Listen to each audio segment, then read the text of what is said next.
Hello बच्चों, let's read this question. The question says find the equation of the circle passing through the origin and making intercepts A and B on the axis of x and y respectively. तो हमें equation of circle निकालनी है जो कि origin से पास कर रही हो और इंटरसेप्ट बना रही हो वो X axis and Y axis पर ए और बी के।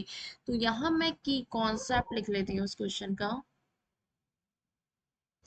तो हमारा यहाँ की कॉन्सेप्ट है कि जनरल इक्वेशन ऑफ सर्कल क्या होती है, वो होती है X square plus Y square plus 2gx plus 2fy plus c is equal to 0 is the general equation of circle. Okay, अब हमें क्या करना है, यहाँ पर ये जो सर्किल है हमारे पास रिक्वायर्ड सर्किल वो ओरिजिन से पास कर रहा है।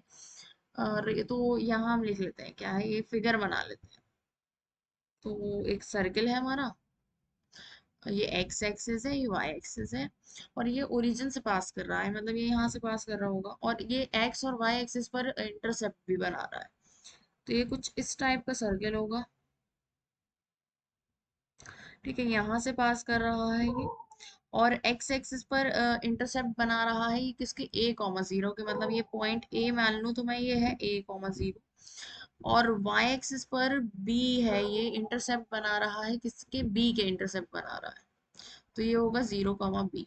तो ये इन तीन पॉइंट से सर्कल पास कर रहा है, हमें इसकी इक्वेशन निकालनी है। तो सबसे पहले हम ओ पॉइंट से पास करने वाले सर्कल, ओ पॉइंट को हम सेटिस्फाई करेंगे। तो यहाँ से ये एक्स का स्क्वायर तो जीरो हो जाएगा, वाई स्क्वायर भी जीरो हो जाएगा, टू जी एक्स भी जीरो हो जाएगा, और टू एफ वाई भी जीरो हो जाएगा, प्लस का सी इज इक्वल टू जीरो। तो हमारे पास सी की वैल्यू जो है वो जीरो के बराबर आ जाएगी। ओके, सी की वैल्यू हमारे पास जीरो के बराबर आ गई। और अब मैं यहाँ ए पॉइंट के इंटरसेप्ट निकालती हूँ, जो कि ए पॉइंट हम सेटिस्फाई करते हैं इस इक्वेशन में। ए पॉइंट है ए कॉमा जीरो, तो यहाँ पर मैं ए रखूंगी एक्स की जगह, तो ये ए स्क्वायर प्लस वाई की जगह जीरो तो जीरो, जी की एक्स की जगह ए हम रखेंगे तो यह आ जाएगा 2ga प्लस एफ के वाई की जगह जीरो तो जीरो, और प्लस सी तो हमारा जीरो आ ही गया है, तो इसकी वैल्यू तो जीरो के बराबर आ गई। अब यहाँ पर ये हम इसको मैं ऐसे लिखूँ, a square plus 2ga is equals to zero. अब मैं यहाँ ए कॉमन ले लूँ तो ये हो जाएगा a plus 2g is equals to zero.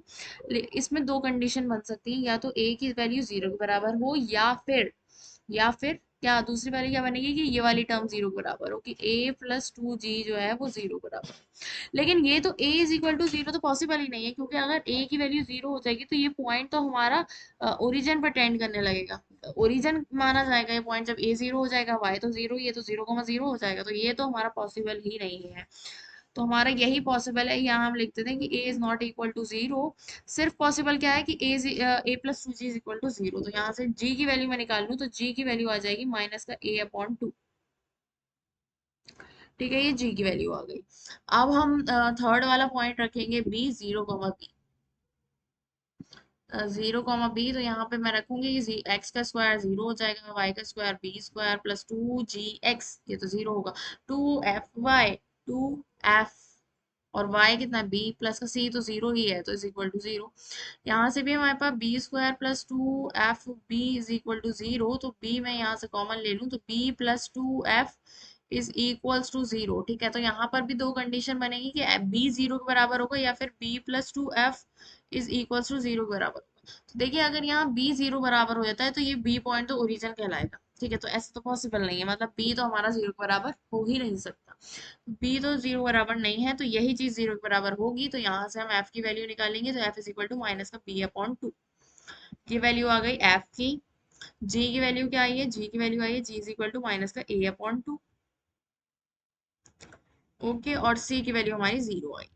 अब ये सब वैल्यूज रखकर हम इक्वेशन ऑफ सर्कल निकाल लेंगे। तो रिक्वायर्ड इक्वेशन ऑफ सर्कल क्या हो जाएगी, रिक्वायर्ड इक्वेशन ऑफ सर्कल हमारी हो जाएगी x square plus Y square plus 2gx, G कितना है माइनस का a upon two X, plus 2fy, F कितना है माइनस का b upon two into Y, plus का c is equals to zero. तो c की वैल्यू जीरो है। अब हम इसको थोड़ा ये टू से टू कैंसिल हो जाएगा, टू से टू कैंसिल हो जाएगा, यहाँ पर आ जाएगी x square plus Y square minus का ए एक्स माइनस का b y is equal to zero. ठीक है, तो ये हमारे पास क्या आ गई, रिक्वायर्ड इक्वेशन आ गई सर्किल की, और यही हमें क्या करनी थी, फाइंड आउट करनी थी। Okay, So the final answer is the required equation of circle is x square plus y square minus ax minus by is equal to 0. Hope you understood it well. Best of luck. Thank you.